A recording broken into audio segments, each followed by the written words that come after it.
Hello, my name's Stephen Grinnell and welcome to this week's Energy Medicine podcast. Today we're going to be talking about goals and more importantly how you can achieve them. Now we've gone through January, lots of people will be talking about goals. They might have set New Year's resolutions, they might have set plans for the first quarter, the whole year. I'd like to be able to achieve this. I'm one of those people, so I've set myself the target of walking to Everest Base Camp in March 2025. So that's quite a far out goal, so that's over a year away. A lot of work's got to happen to be able to achieve that goal. The booking it was the easy bit. Now, the challenge with goals is that lots of people set lots of goals, but lots of people also don't achieve them. Now, I work a lot with people in the clinic where I talk about a specific goal to be able to do something. So from a rehabilitation point of view, if you're struggling walking, the goal is to be able to get you walking. Then it starts off with short distances, then increases to maybe 20 minutes and then to longer distances. So there's quite a nice little structured progression. And that sort of makes sense, and people, once they get a bit of success, want to be able to do a little bit more and a little bit more, so that goal gradually escalates and gets bigger. What we invariably do is set goals where we want to be quite aspirational. So there's always a thing that you overestimate what you can do in 1 year, but massively underestimate what you can do in 2 years. Now, if you break that down and think, okay, I overestimate what I can do in 1 week, but underestimate what I can do in 2. Now, the challenge with goals that I tend to find on a personal level, but also then working with lots of different people daily, is that people struggle to rationalise and break down the goals, me included. There's lots of ways to do this. People look at things like time chunking, people look at creating different habits, people look at activities that will support movement towards their goal. And that requires lots and lots of thinking. So I've sort of looked at this, spoke to lots of different people, and I've read quite a lot of interesting books. One of the key books I've read was a book called Indistractable. And the idea being is that if you haven't planned to do anything, you weren't distracted. Which is brilliant because most people will have quite a busy working week, Monday to Friday. You'll have lots of things that you're doing, lots of activities, and then you don't necessarily plan what you're doing in the evening, plan what you're doing before work, plan what you're doing at lunchtime, but also then plan what you're doing at the weekend. Now, invariably, some of that planning relates around family commitments, running a house, supporting that type of infrastructure. And it's about putting times or time slots in place for you to do activities that will move you towards your goal. Now, within that again seems quite aspirational. I've filled in the diary, I'm going to go do this, this and this, and I've not done it. So one of the things that a lot of people talk about is having a level of accountability. So somebody to work with, so that could be a friend, it could be somebody to go to do an activity with, so that you've got more onus to go there and work with them. And that strategy works really, really well. So from a rehabilitation point of view, I always try and get somebody's partner or child or something to be associated with part of that rehabilitation. So if it's, right, we've got to go on a 9-minute walk, take your one of your children, take a grandchild, take your partner with you on that experience, so that enables you to make it more of an enjoyable experience, and also you're more likely to do it. And if you can start doing things regularly, you'll start improving. So that really is the essence of goal setting. The challenge is, if you set a goal that seems not achievable, people sort of switch off, forget, and don't really work towards it. So one of the ways I set goals is look at a positive start first. So from a rehabilitation point of view, what can you do now? It might be in a bit of discomfort, a bit of pain, but can you do basic functions? Can you drive? Can you walk upstairs? That type of stuff. So I get people to list out on that level. The next phase, what can you do but with a bit of difficulty or maybe a bit of help? And that might be other things like carrying things up and down stairs or walking the kids to school because it's 10 or 15 minutes. So I need to have a little bit of a break at the end and then 10 or 15 minutes coming back. Or I can do little shops at a supermarket, but I struggle to do a weekly shop. And obviously there's solutions around some of those problems, but it's sort of getting an idea where you're halfway, you can do it almost, but not quite. And then these goals of what would you like to be able to do. So I had a lovely lady pre-Christmas that had a sort of hand shoulder injury. And one of the things that she desperately wanted to do as an aspirational goal was to be able to write her Christmas cards. Now, we know these services and these other ways that you can do that, but that was something that she really specifically wanted to be able to rehabilitate to be able to do.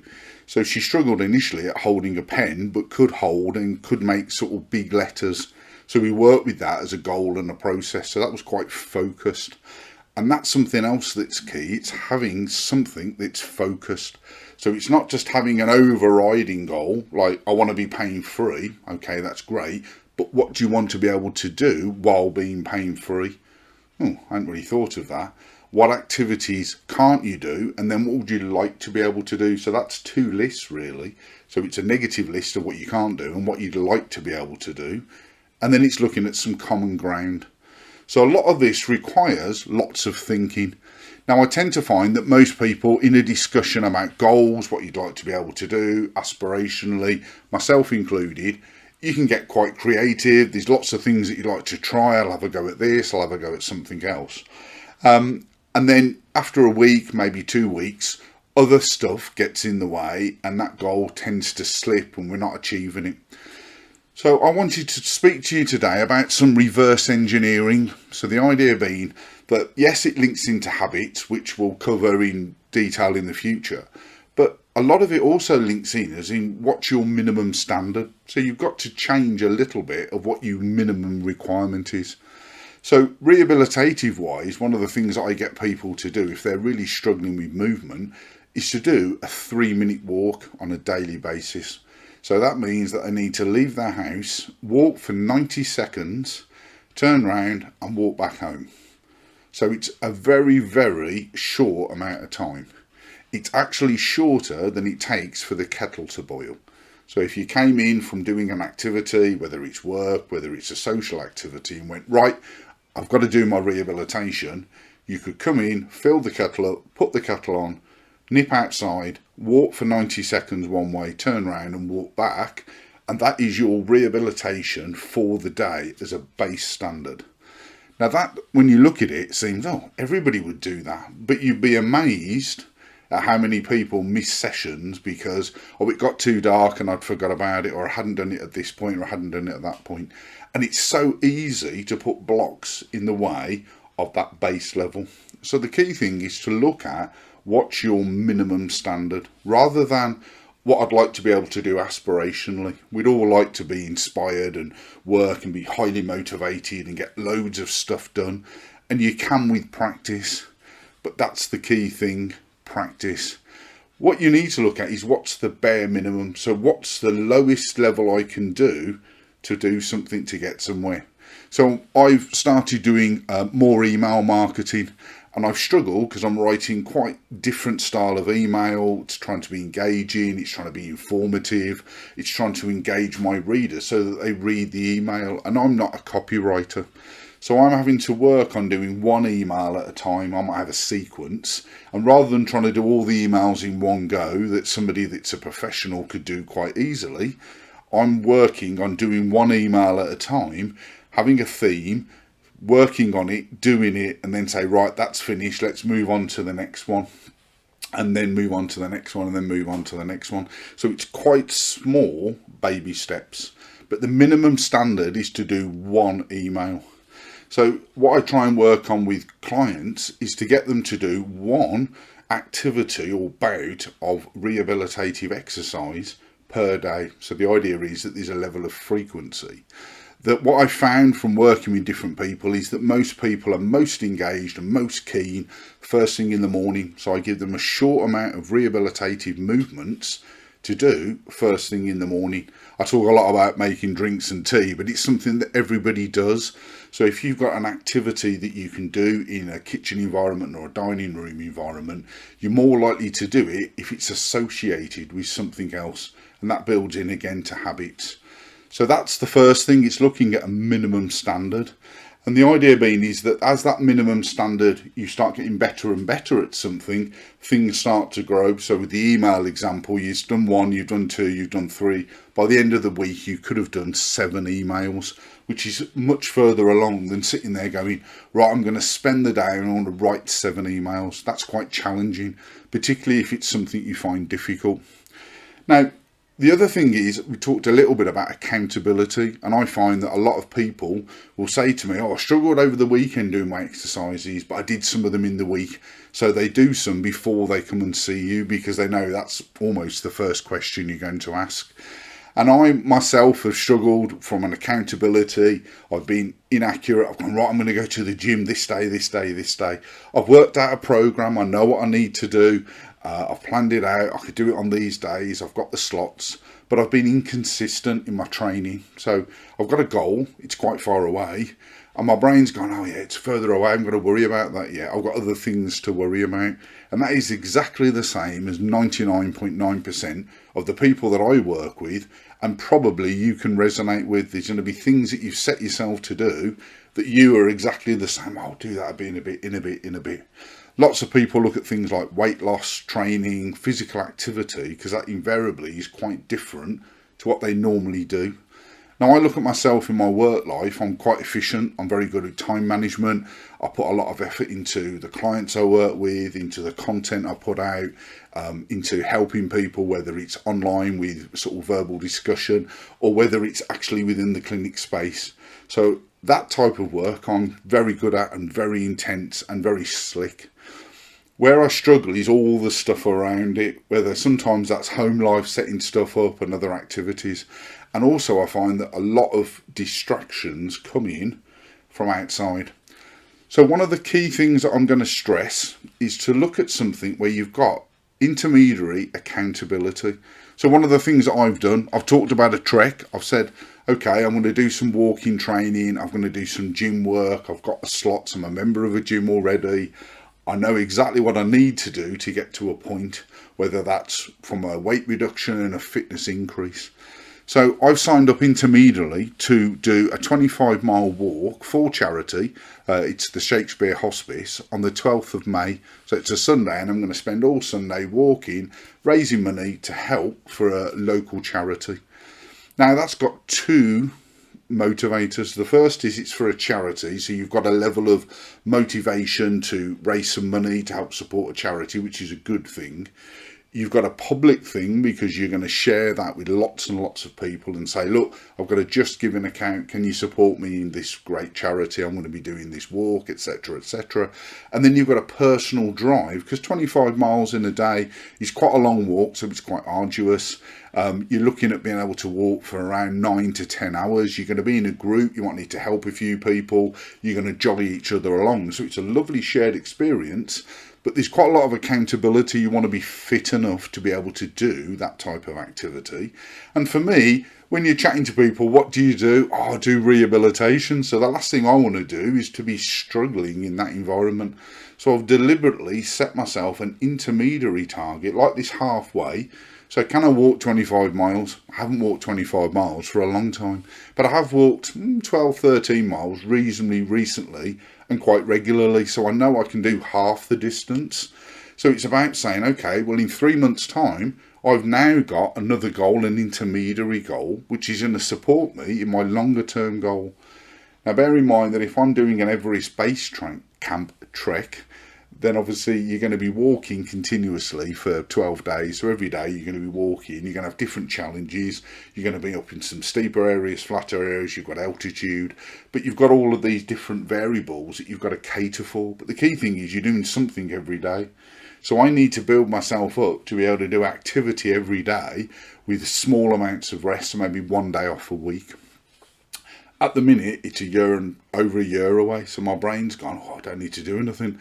But my training brain, my rehabilitation brain, my experienced brain tells me actually you need to start doing something. So that's one of the challenges with goals. We're all good at setting them, but it's about how do you achieve them. So it's a little bit like, well, okay, if I've got to my goal, turn myself around, what did I have to do to be able to achieve that? And invariably, that's a lot of steps. And then it's like, oh, that seems like a lot of work. So people then say, reduce your goal. Well, it's not really so much that, it's to work on an accumulator. So if you make a 1% change every day for the next 365 days, you'll be 37 times better. Mathematically, that's how it works out. But also, if you don't make any changes over the next 365 days, you'll be 37 times worse at doing what you want. Now, what you want is the key phrase. I've talked a lot about focus, about what are you doing, targets, everything else. So I've been very, very specific, because that's the other thing with goals. We tend to be a bit too overarching. Okay, so it's looking then at breaking that down. How does what I'm doing, activities, support that goal? So it's very easy for me to go to a gym and say, right, I'm going to go to the gym, I'll do a bit of weights and a bit of cycling, a bit of cross training and etc, etc. But I'm training to be able to carry a load, a rucksack, in a pack over a period of time on a daily basis for consecutive days. So what I actually need to do is more walking and maybe some lower body strength work and other bits. So it's made me really look at what do I want to achieve at the end. Weight loss is different to fitness gain, and it's fitness gain to be able to do something quite specific. So within that, I've picked a particular activity which relates directly to a good milestone for me, but we've got additional motivators to help keep me on track. One of them is it's a walking specific task. So I've got to be able to walk for 25 miles. I've got about 12, 13 weeks till the event. So I've got a reasonable amount of time to lose some weight and gain some fitness. But it's fitness to be able to do something ultimately I want to do long term. It's only one day. It's not 14 days. And it's probably further. You normally trek for about 7 or 8 hours, but it's at a slower pace. So on Everest, it's a slower pace, but you've got more respiratory issues. Obviously down here on the sort of sea level, you've got no respiratory issues, but you're doing a further distance relatively over a shorter period of time. So from goal setting, it's important to look at things in stages. So yep, I've got a goal here. I'd like to be able to achieve this. How can I break that down? Different people break those different goals down in different ways. But I always say, well, okay, where am I? So have an accountability. Where do I start? So you're looking at weight loss, you jump on the scales and go, right, unfortunately, I'm here. I then would like to be here, X number of stone lighter. And then you go, well, okay, what do I need to do to be able to do that? Oh, well, I've got to reduce what I'm eating or change what I'm eating or do a little bit more activity or a combination of both. But the key thing is it's going to take you a period of time. It took you a period of time to gain the weight. It's going to take you a period of time to lose the weight. All of us want to lose weight like that. Everybody does. Everybody wants to lose that half stone a week. It'd be amazing if we could do that. But we don't put on that volume of weight that quickly. We tend to put on 4 or 5 pounds every year and it just accumulates. So statistically, that's where we look. So if you were losing 5 or 6 pounds a year, it'd feel like forever to get to where you want to go. But that's not changing anything drastically. So it's thinking a lot about what are the steps and actually being realistic. One of the things I talk a lot about is realistic rehabilitation.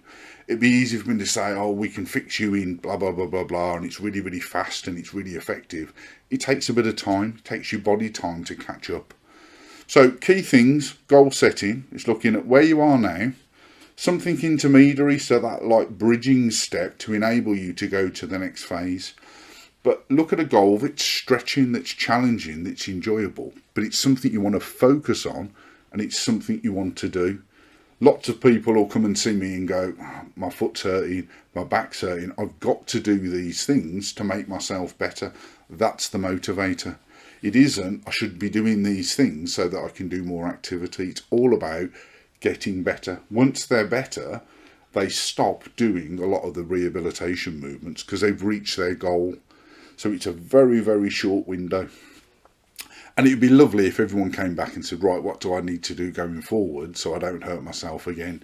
That conversation is infrequent. The same with myself, the same with a lot of the clients that I work with. So key things for takeaways for goals. Look at where you are now, look at where you want to be, and look at how you bridge that gap. But bear in mind that time is a real factor, and it's being realistic on what you're going to be able to achieve. Small changes and that minimum standard mean that suddenly you've got something to work to. And remember that a 1% change over 365 days results in a magnitude of 37 times. So if we look at that, say, from a weight loss, if I said over a year you could lose 37 pounds, you'd be, oh, wow, okay, that's great. And then when you break that down, it's £0.5 a week. So if you then monitored £0.5 a week, you think, God, I'm not losing very much weight. But if you keep on that for a week, you are then losing £25 over a year. And you think, oh, okay, that's great. Well, if I put a little bit of effort in and lost £1 a week, you're on £50. And £1 a week seems like nothing. It's a few hundred calories a day, literally. But the trouble is, we don't look at it in those perspectives. We want everything now. And it's important to think that with a goal, it should stretch you, but you do need to change some of the variables and some of the things you're doing. And the easiest way to do that is to make a smaller change so that it becomes normal, then make another smaller change and it becomes normal, then make another smaller change and it becomes normal. One of the personal things I've done is set myself a target that in 13 weeks I've got to be able to walk relatively comfortably a 25-mile distance, which is going to be cross-country, carrying a pack and all the other pieces. So for me at this point, that would be a challenge. Could probably do it mentally, but I'd finish it, my feet would be in bits, I'd feel awful, everything else. So I've got to do quite a lot of training to get to that point. And it's made me really focus on, okay, let's tweak the training to be very specific to the longer goal task. It's almost like I've got sidetracked doing other things. So everybody else experiences the same thing. And remember that the goal for everybody is to be indistractable. So it's actually putting slots in to do the activities to support you going forwards for your goal. And if you adhere to those, it's amazing what you can achieve.